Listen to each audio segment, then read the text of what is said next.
बलम फौज में, थोड़े दिन बस रही मौज में। दूजी बोली बलम फौज में, थोड़े दिन बस रही मौज में।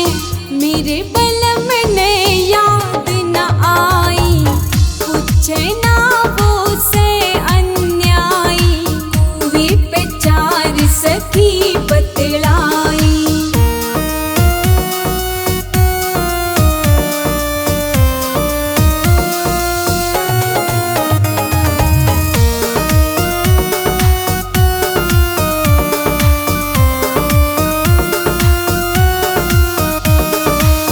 तीजी बोली थानेदार से, दिन भर झगड़ा न रहे प्यार ते।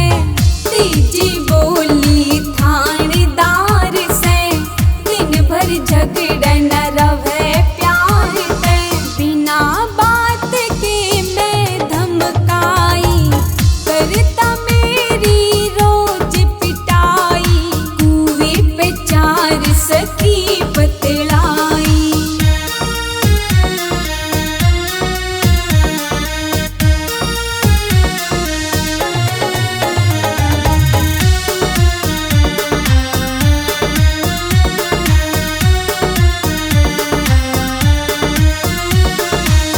चौथी कहे संगीतकार री, कर कैलाश कलम तवार री।